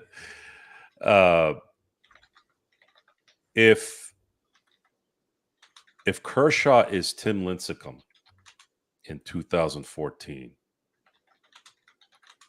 That might shed it. I might shed a tear if that happened. For those of you who don't know what I'm talking about, Tim Lincecum is the San Francisco Giant great pitcher from their 3 title win team 15 years ago. And he took relief duties on the title team in 14. And I contributed that title to the fact that Lincecum took Bochy's request and made it happen, and he was an integral part of them winning that year, that playoff run. If Kershaw has that kind of impact in this year's playoffs and they win it all, and I can just only imagine him closing out a World Series clinching game as the closer. I mean, what a way for him to go out, and I would shed a tear for Clayton Kershaw to go out a winner in that way. That's kind of what's been on my mind since the game tonight. Oh man, I could just only imagine. I mean, it was there actually a few weeks back, but it became kind of a reality today in watching him come out of the bullpen. Man, what a way for him to go out if that's something that happens. And you're likely going to see more of the piggyback games in this next playoff run. So the Dodgers were able to win a World Series last year with a bullpen. They're going to have to win a World Series likely this year with their starting pitchers, even if they are in relief. And that's what it's looking like. Unless Trident, Wroblewski, and these guys do what they did tonight, Tanner Scott's done. I think Tanner Scott should not be on the roster in the playoffs. Let him. Sometimes this happens with relief pitchers. They have bad years. expensive contract to leave off It the doesn't roster. matter. Yeah, at this point, it doesn't matter. You can't afford to risk losing in the playoffs Oh, with I him. didn't say I disagree with you. I Yeah, just said that's an expensive one to Kirby leave on Yates. roster. Kirby Yates play last year was his was it the coup de grace? Is that how they say it? This year he came in trying to maybe win a championship because I think he's retiring at the end of the year. He can't be on this thing. And then Trident was tinkering on that. I said if one more bad performance, and you can't put him in the playoff roster either. But he came in today and pitched absolutely dynamite the last out. And then you got Dreyer, you got Robleski, you got Banda, you got some good arms in here. We got to cross our fingers and hope that they turn it on when the playoffs start. And then, of course, the starters will be available to go extended, to an extended time, more than normal, so that they can wrap this sucker up and win back-to-back championships. But we will find out indeed about the Dodgers. Again, I don't know. I know you have issues with Roberts, but the how he's utilized the bullpen. Bullpen's been bad from the start this season, which is a shame because again, all the faith that management and the front office put into those guys, signing them to fat contracts in the offseason, and just to see this bullpen throughout the year, Joe, been so bad and it's just so disappointing because that is a major reason why the Dodgers are in the predicament that they're in. Well, I'm right not going to now. blame Matt. I'm not going to blame the executives. They put themselves and their money out there to get the best possible talent to come in this year. Based I'm not on going. what they did previously, Yeah, absolutely. you can't. I definitely can't. No, you cannot. You cannot logically blame Andrew Friedman for acquiring the talent that they I'm acquired. not. I'm just saying No, what they I know, put I know. into But it. I'm saying this because I want to make it very clear that I'm not blaming. I'm not blaming the acquisitions. Not a single one. Every one of those acquisitions was supported by every Dodger fan. So if anybody comes on here or anybody goes on something and starts blaming Andrew Friedman for doing this, you're a hypocrite. You know damn well you were happy when Tanner Scott signed. You were damn happy when Kirby Yates signed. You're damn happy that Edmonds signed because I was hearing some stuff about him. You were damn happy when screaming that Teo needed to be re-signed. A lot of people were turning the corner on that, right? Like you can't have your cake and eat it too, whatever the hell that means, by the way. You can't be happy and then all of a sudden blame that same person who made you happy. That's a cop out. That's chicken shit. My issue is the same issue I've had for years with the same leader in the dugout. Dave Roberts sticks with certain guys too long, and it cost him the best record in the league because of it. Tanner Scott has been toast all year, and you kept using him when he was burnt. And it cost you. He's blown 10 games. Imagine that. Let's just say normally somebody's going to, especially in today's landscape in baseball, let's say he blows 3 or 4 games. That leave you 6 games that you should not have used him. 6 should have been wins, but you wanted to use him in high leverage situations, thinking about what? Thinking about the future. Well, that only works if it works. And it wasn't working. You needed to go another route. This team would be in a completely different position right now if they had 6 more wins. They would not have to worry about starting the NLDS on the road, in which they have sucked immensely on the road all year, no matter what was going on in the bullpen. They are below 500. A team that's below 500 on the road typically isn't going to win anything in any sport. That's a bad sign. That's a worse sign than even the blown saves. So now you're going to start in Philadelphia. Should you get out of the first round, which is the wild card round, you're going to have to go to Philadelphia on a short series. First 2 games are on the road. And just to clarify, I wanted to make sure because you guys are talking about Russell Westbrook.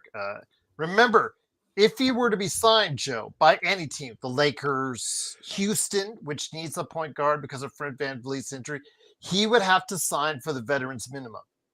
And most of these teams, like the Lakers and Houston, are up against the second apron so close, they can't afford it right now. Now, later this season, that veterans minimum becomes prorated, based on the amount of games that they can play or eligible to play. So maybe you could, I do see him being signed at some point, but there are not a whole bunch of teams that need a backup point guard that can afford to pay him right now, Joe. So Russell Westbrook and some other interesting veterans are on the outside looking in, because it goes back to what you've been saying about the CBA and what was negotiated for those veterans. Well, this is one of those positive things that the CBA has created. I wouldn't sign Russell Westbrook for free. Well, I'm just using an example, John, that the Lakers, because the Lakers have a spot open, but they cannot sign a veterans minimum because they just don't have the money for it. They're too close to the second apron to do so. It was just an example. But Houston can't do it, Joe, because Houston, like the Lakers, are so close to that second tax apron. They just can't do it. Right. And again, that's a good thing. It's good to be restricted like that, because the last thing you want on any of your teams that are going to compete is Russell Westbrook and his BS. Russell Westbrook, I think at this point, in my view, I don't think it's going to happen, though. I think somebody will eventually pick him up because they'll need something. But I think it's time for Russell Westbrook to retire.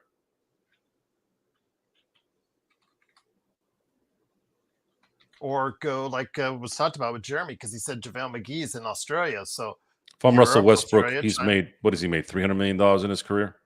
I would 400 say roughly, maybe. Yeah. If I'm him, I retire and start doing something else. I'd go into Europe and all that. I don't know necessarily if that's something he probably needs. But yeah, any of those players that are out there, not Kuminga or Grimes, because they have a decision to make on a contract with, by October 1st. They either have to agree to just take the tender or come to an agreement on a contract. So we're very curious to see what they do by the first for those two guys. But everybody else that's out there, like the familiar names, like Malik Beasley, who just got cleared, or somewhat. So I believe if you want to go ahead after him. Also, as well, of course, Westbrook, guys like that, they have to sign the veterans minimum right now. So other teams, a lot of these teams can't sign guys like that right now. I do know that, again, it's going to be solidified that Horford, Seth Curry, DeAnthony Melton, I think there's another name. They're all expected to sign with Golden State once the Kuminga thing gets itself sorted out. So that's a different story altogether. But I just wanted to make mention because I know his name is talked about as far as for the Houston situation. But right now, it can't work out. Now, later on in the season, if he still remains a free agent, Joe, let's say halfway in the season, he could be signed to a veterans minimum because it would only cost them half that much, which may slide into that salary cap. But right now, the math doesn't work out for most teams right now for Russell Westbrook. Do not sign. My advice to anybody, unless you're trying to sell a couple tickets in Charlotte or something, I would not touch Westbrook with a 800-foot pole. Oh, neither would I. Trust me, neither would I. But I just wanted to make sure that was cleared up, because I know that a lot of people out there, they can't in their time figure out the cap and all that, because it is something that always seems to be fluid as far as the ever-changing ideals and things that are in the CBA. But yeah, definitely wanted to go ahead and say thank you, Joe, for stopping by. Again, the Joe Soro experiment is out there. Joe, any last thoughts before we head on out, my friend? Can we get yours and Joe's thoughts on how JJ will go year 2? Was that what you said, Xbox? I didn't see it the other day. I'm not feeling comfortable right now based off some of the things he said this summer.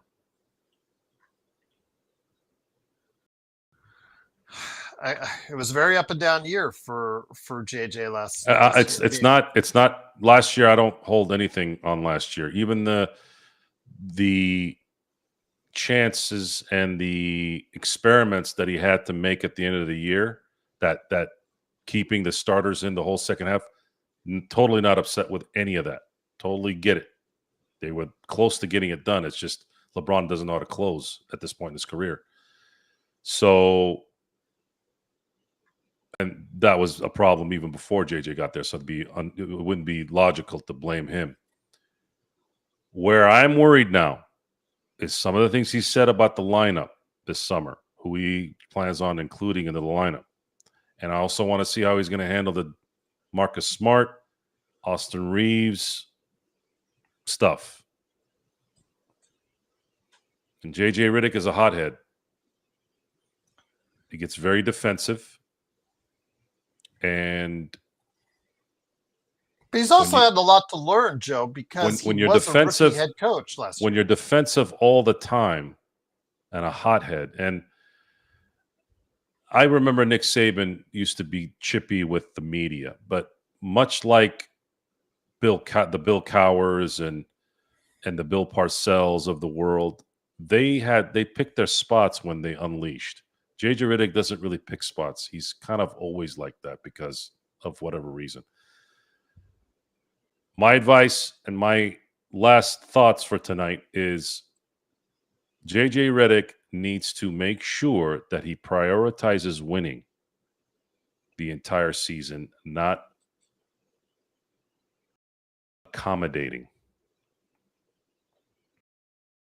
This isn't high school football, basketball, where you're trying, or college, where you're trying to help boosters and parents get what they want. This is professional sports.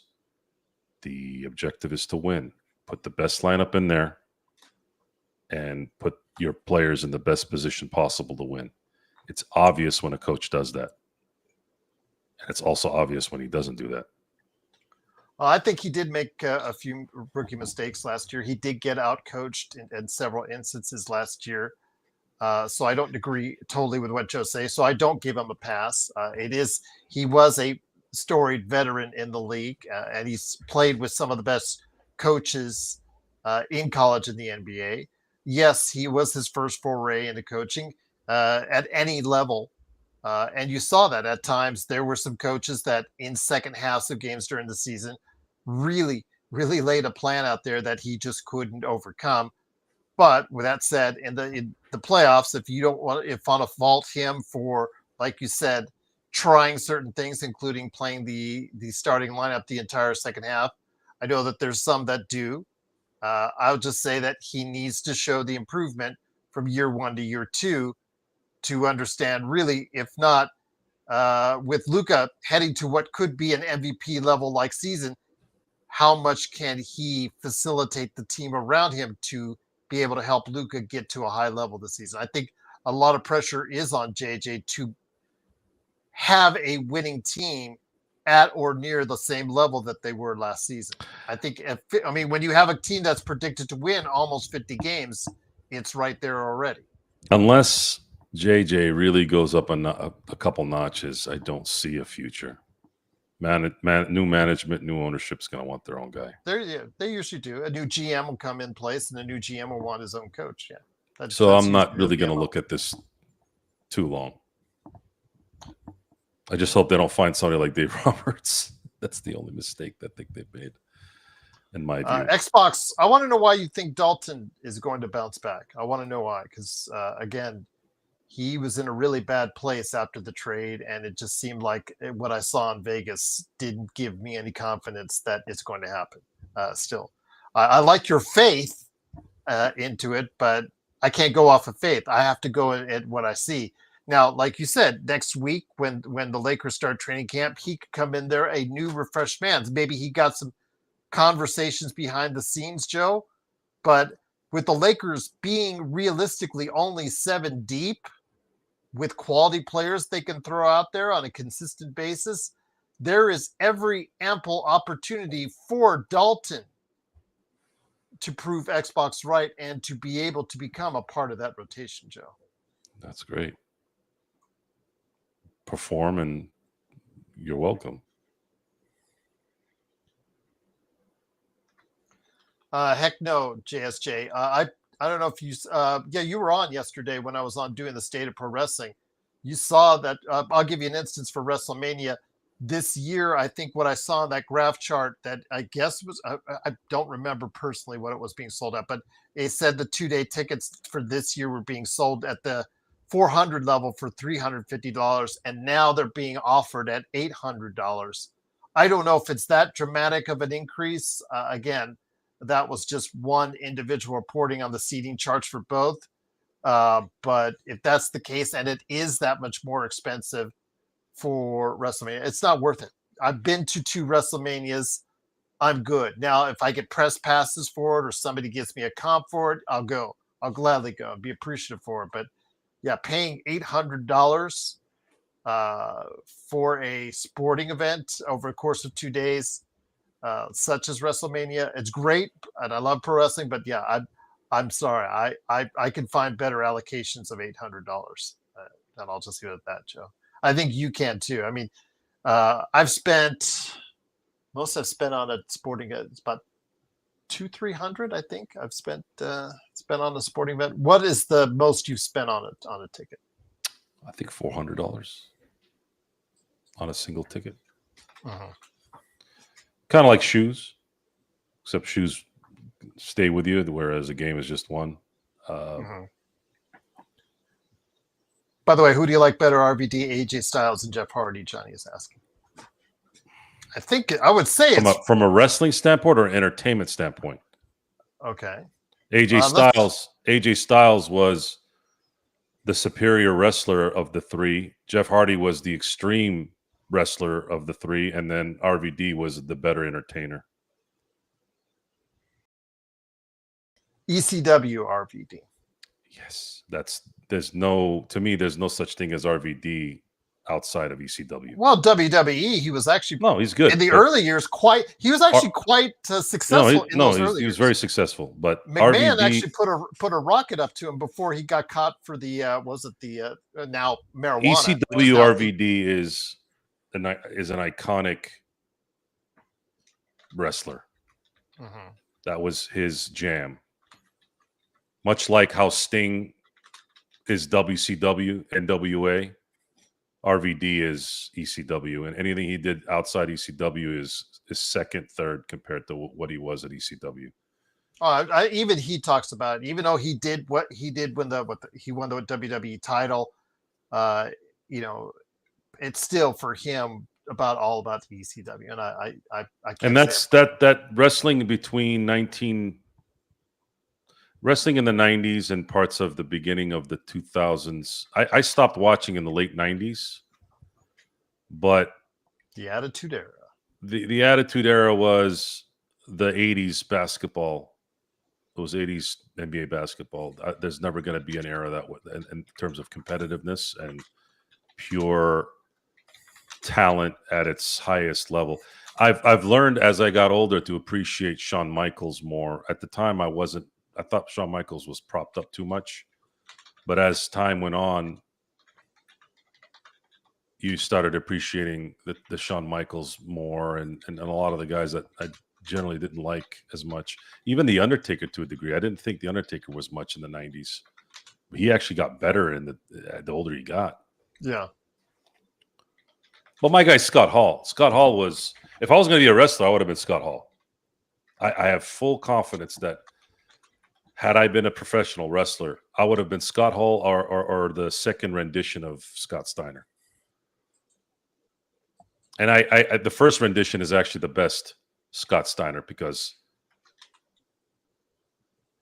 the Frankensteiner stuff, the stuff that guy did in the wrestling. I mean, Bret Hart, probably the best technical guy, but Jesus Christ, Scott Steiner before Big Papa Pump.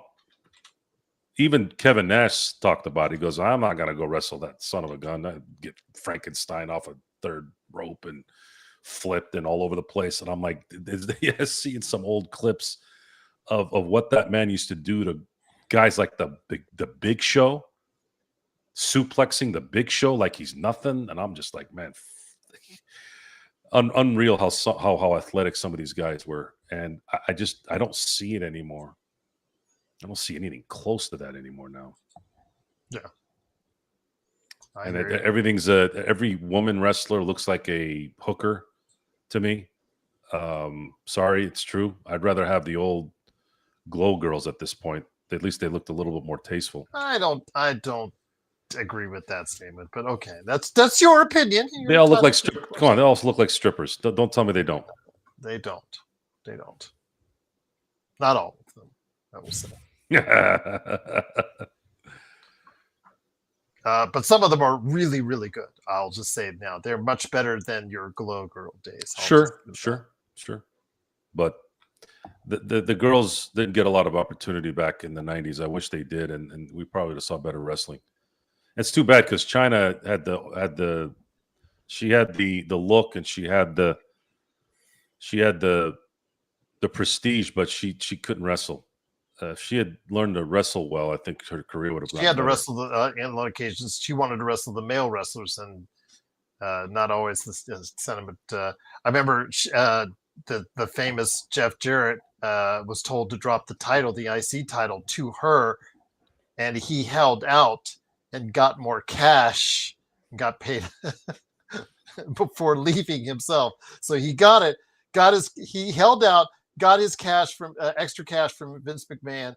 Then he dropped the title, and I believe he left to WCW, if I'm not mistaken. So, yes, there you go. Sorry, sir, to any. Yeah, I don't relate to today's wrestling at all. I think the kayfabe was a big part of the aura of wrestling, and when that kind of went away, it went away in the Attitude Era. Really, it was the beginning, but there was still that element of surprise. We didn't have the internet ruining everything. So once things got too obvious, I think the aura kind of went away for me, at least. Best, I'm still like 400 words in on editing your article that you're writing, because I know. Because you said because of the language barrier, I'm trying to do my best to try and translate it to the audience while still trying to utilize your words. I am going to have to say, though, D'Anthony Melton, you pointed in your article upcoming, he was going to be signed, and he has been earmarked to go to Golden State. So he was probably not going to sign with anyone else, but just wanted to mention that to you as well. But yes, I am working on your article, which is quite extensive, on your thoughts on the Lakers, and I'm trying to put it out there as soon as I can. But I need to make sure it's in the spot where you're comfortable with it, and so is our audience. So yes, absolutely. Yes, I will let you know, best. But yeah, I didn't want to let you know on the D'Anthony Melton part, because you put him in there, and he is going to sign. He has been linked to sign with Golden State as soon as this Jonathan Kuminga is wrapping up. Can't wait for Rock versus Stone Cold in WrestleMania 43. Rock has to gain. Well, yeah, because Rock, I don't know if Stone Cold will be able to do it, but I know that, like you said, with the Saudis' interest, now that Saudi Arabia has WrestleMania 43 coming up in 27, if they want their wrestlers, they just might get them. We might see Rock versus Stone Cold once again. I wouldn't put it past it. I mean, money buys everything. So. But yes, great to have everyone here. What? Well, can't buy me. Well, that's because you said you're rich already. So. Yeah, from my own money, not from somebody else's money. Oh, it's from Artificial Turf's money. True, but that's from something I built. I didn't sell out. WWE, according to a lot of people, have sold out by going to Saudi Arabia in 2027. Yeah, because a lot of these do-gooders will sit there and put on their little tweets and the X's and say, we're here to support this. Well, you take Saudi Arabia's money, know how their lifestyle is. Read up. And if you don't believe the reading, stay in Saudi.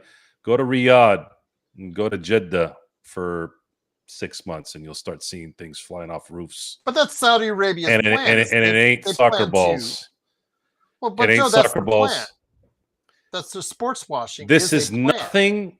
This is not a surprise. I'm not saying this to be No, they bought F1. They bought European soccer. They bought a whole lot of. Know who's buying you out, folks. Yeah. Aren't they going to pay Tom Brady $75 million to throw some balls in flag football? Yep, that's correct. Yeah.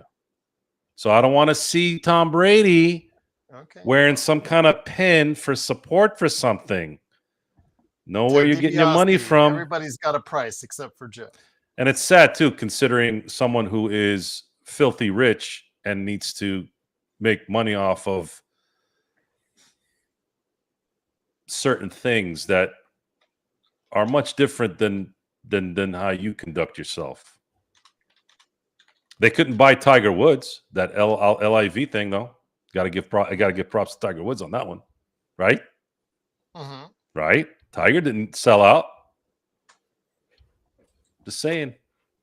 JSJ, I think, like I said on the show, the Pop Culture Cosmos show that's going to appear this weekend, I recorded, and you were there. I said that London, this opens up the door for London because London has been begging to have a WrestleMania. And I think London would be an outstanding place to have a WrestleMania because that they support and have supported WWE for decades now. So I said that. When it comes to Saudi, it's, again, Joe, it's back to what sports washing is what they term it to be, where they're buying all the, into all these sports league or getting them to experience that in Saudi Arabia in order to go ahead and promote Saudi Arabia to the world, to kind of forget what Saudi Arabia, like you said, is all about, Joe. Or has been all about, as far as with certain laws and restrictions in that country. Yeah, certain laws and restrictions. Yeah, that's a good way to put it. I'm trying to be as careful as I can so I don't get us banned. What, telling the truth? Yes. You never know. We may need Let me say this. Saudi Arabia. I don't want to get caught in Saudi. Saudi Arabia. Look, I'm a Middle Eastern, so I can speak. I'm from the Middle East. My bloodline. Well, no, I wouldn't mind visiting Saudi if it was careful. in a better situation. Be careful opening your mouth about causes. Jailed in Saudi. Be careful if you're taking Saudi's money. You better shut up. Just saying. I just don't want to be in jail in Saudi Arabia. That's quiet. There was a situation years ago where they held up a plane of the WWE's wrestlers at the time. This happened, I think, in the 90s, where they held up a plane in Saudi Arabia because of certain issues and the disagreements and whatnot. And I don't want that to happen. I just, again, it is what it is. You don't want it to happen. Yes. Best League said, did Melton agent say he was sure for? Yes, Best. If you've read up on it, yes, DeAnthony Melton is headed to Golden State and has been earmarked for that. That's for quite some time, along with Seth Curry, along with Al Horford. They're all waiting, and there's one more player. I forget who off the top of my head is, but they're all waiting for the Jonathan Kuminga thing to come to an end. Yes. So, and by the way, the Lakers can't even sign DeAnthony Melton, Best League, because remember, there's another situation, Joe, where you have a veterans minimum, and the Lakers can't afford to pay at a veterans minimum right now with their final spot on the contract. They can't afford it. They just simply can't. So you reap what you sow. So, all right, Jared Vanderbilt, indeed, right there. That's where a lot of your money is being sucked up. So that you could have utilized better ways. But it is, of course, the Lakers Fast Break. It is Joe Soro along with me. Who owns what? The Ping Pong League? I don't know. That I don't know. But don't ever count out the Chinese are very good at ping pong, from my memory. So yes. We'll find out in the Olympics, though, who wins in ping pong. Interesting. When was the last time you played ping pong? For me, about 10 years ago. I think 6 months ago at my cousin's joint. Yeah. Really? Did you win? I won a couple games, but my cousin was pretty good that night. No, actually, I played in Hawaii 2 years ago. I'm sorry. Yes, I played in Hawaii with the family. That was fun. Ping pong's an interesting game. Sometimes you're going to play somebody where you really have to focus. Mm-hmm. And when you do that, it gets pretty testy. I agree. No, I agree. I hope that Marty Supreme movie is going to be good because that bases itself off of ping pong right there. All right. We'll get on out of here. It's past midnight. It is, of course, Joe Soro along with me, Gerald Glassford. Thanks again for watching and listening. Truly appreciate you joining us. Go ahead and make sure you hit up on the Joe Soro experiment. Go ahead and make sure you like and subscribe for me. Catch my NBA team previews. I'm putting a lot of work into trying to line these people up all around the world. At least you guys can do is watch them because they're informative and entertaining. And also as well, I ask really good questions to these guys that are providing really good answers on each NBA team that they cover. So please go ahead and support Lakers Fast Break by watching the NBA team previews. And last but certainly not least, Joe and I are examples of happy customers and happy individuals of the Drip Show Shop. Please support Drip Show at Drip Show Shop on Instagram and Twitter. And if you need or want something, you want something like what you saw with me with the Kobe Genesis canvas art, or right behind Joe in the corner right over there, or one of the hats Joe wears, or one of the shirts that he's been wearing that Drip Show made. Those are things you should ask your family to go ahead and hit up Drip Show to go ahead and make. That'd be that would be an awesome holiday gift, Joe. It would be. Great gear, great hats, great merchandising. Everything's great. All right. Best League. Again, I'll let you know if I have any issues going ahead editing your article, but I do plan to get it out there. Wanted to go ahead and make sure you know that. But yes, Jovan Buha, we've decided we disagree with him. Joe would like Austin out of the starting lineup. I am just not convinced that Marcus Smart is at that point yet healthy to be out there, to be in the starting lineup, and will stay out there. I have to see it first. Just give me 15 games, 10 to 15 games. If he's all right coming off the bench, 25 minutes a game, I'll reconsider it indeed. Go Jailblazers. Are they still the Jailblazers, Joe? No, the Jailblazers nickname was because they had players that kept getting in trouble. Yeah, that era is gone. Bonzi Wells and Rasheed Wallace and all those crazy do-batters. Sports Baby, they might come back in 2027. DX. If the price is right. If the price is right. And the Saudis want it. If the Saudis want it. What are they going to do? Get their canes out and do a double X on their... Triple H, he might, because remember, he's on a pacemaker. So Triple H, has to be really careful out there. Yeah, so. The Triple H doesn't have a lot of time left, and Shawn Michaels did so much damage that he can't even look straight. He just talked about his. I think he has to replace both knees and the hips. I know the knees part. I remember him saying that last week about the knees, but I think the hips as well. But yeah, again, if they want to wheel him out there, if they get the right price for 27, there you go. But of course, it is Joe Soro along with me, Gerald Glassford. Thanks again for watching this thing. We'll be back later this week or even this weekend. We'll go ahead and depends on the news. If there's any cycle of news that comes out for the Lakers that we think is important, we're going to hit you up on it. And make sure you stay up to date with the Dodgers, with Joe Soro and the Joe Soro experiment, and us right here with the Lakers, right here on the Lakers Fast Break Podcast.